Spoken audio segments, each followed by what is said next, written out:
Hello, World Civ 107. Welcome to week 3. And I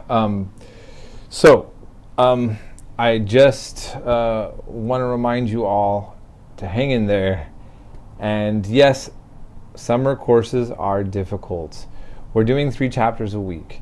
It is not easy to keep up. And because we're, like, as I mentioned in my first announcement that I made, really explaining or trying to prepare you all for the fact that we teach everything that we do in a normal semester, but in a condensed amount of time.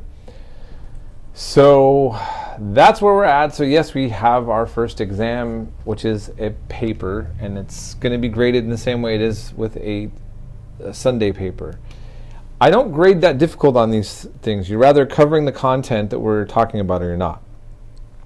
So I just want to remind you, the works cited, as I have set up an example in one of my previous announcements, is how your paper should be. And so basically I'm not going to say a whole lot for this week other than I know that you're having very rough weather over there, and it's hot in my apartment, but it's hotter in the Central Valley, although we were at 115 or higher. So the bottom line is it's hot everywhere, and it can make it hard to concentrate, especially if you don't have the proper air conditioning. So my sympathies are there. Make sure you communicate with me when you're having a little struggle keeping up, but you're going to want to keep up the best you can in light of the rapid pace in which we're moving through with this class. Okay, so having said that, I'm also hoping that you are seeing now that you are learning. You're being exposed to a lot of things that are not maybe going to stick because there's just so much information that you're getting thrown with.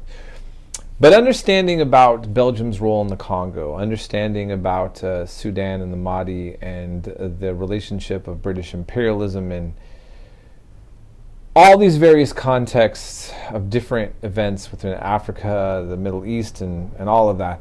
This is extremely important information to learn. And you're getting yourselves, those of you who are really putting your time to pay attention to this information, and at the very least, even if you can't remember all of it, just small portions, you're going to start having a better understanding about what's going on in the world. And that's what I'm trying to help you really get to with these classes. That's why I don't have you do multiple choice. I'm not trying to have you memorize all these dates or characters, but I want you to get a conceptual framework of the world that we live in. I mean, we're now just leaving Afghanistan, the United States military. This has been one of the longest wars we've had in our history. Many of our students are vets in the war. I have many students that have come here as refugees from Afghanistan, and many that were rooted as refugees from Afghanistan when the Soviets invaded, and we were involved all the way back then. I mean, keep in mind, as we're talking about just the great game of imperial powers, Sherlock Holmes, the famous story of Sherlock Holmes, starts with Dr. Watson needing a roommate, and he has an injury from fighting a war in Afghanistan. So there's a saying that in Afghanistan, that Afghanistan has been the graveyard of many great empires. And it's basically because you look at it's been an area which these various powers have fought over. But I don't know. I was flying when I was traveling. I was flying in the plane, and I was asleep. I was taking this Russian plane from Moscow. I think I was heading to the Netherlands. I can't remember. But I was asleep, and I wake up, and I look out my window, and I look at this geography, this area, this landmass, that was kind of blew my mind. It was like the most surreal. I was like, whoa, where are we? So I get the stewardess. I said, where are we? My phone was already kind of dead. I wanted to take pictures because I just couldn't understand what I was looking at.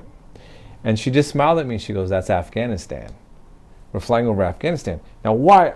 It was like these huge mountains and then these dips deep and then it's desert, and then it's snow, and you realize how difficult it is to even imagine driving into some of these communities. And if you watch documentaries, you see it's not that easy. There's all these isolated pockets of communities that live in these areas. It's very difficult to get to.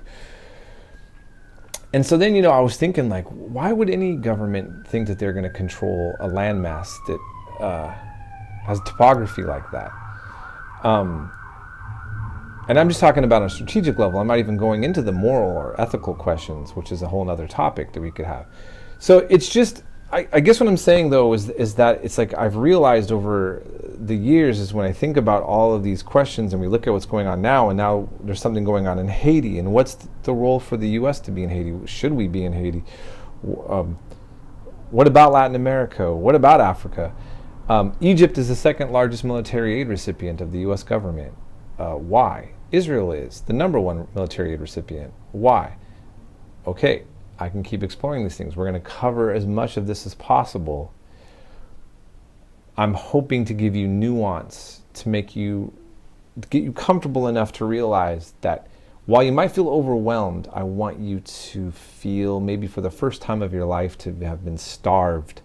You've been starved of information, to have an understanding of a world that the U.S. has dominated as one of the last superpowers up until recently with the rise of China and since the fall of the Soviet Union. And this is a very complex set of discussions that we can be having about all this. But you should be engaged. You should be excited to learn. You should want to know about what's going on in Africa, Middle East, Europe, all the above. And so, yeah, I mean, I can go on and on. Southeast Asia, what's happening there, blah, blah, blah, blah. I hope you all are starting to enjoy this. I'm going to stop blabbing, and please contact me if you need anything. I am busy a lot. I work on my other job 4 days a week. I do physical. It's more like physical stuff that I'm doing for the next 4 days. I will respond, but sometimes a little bit slower. I'll be back grading again on Saturday. I'll be grading more tonight. So in any case, I hope you're all doing well. Stay in touch, and I will be seeing you soon.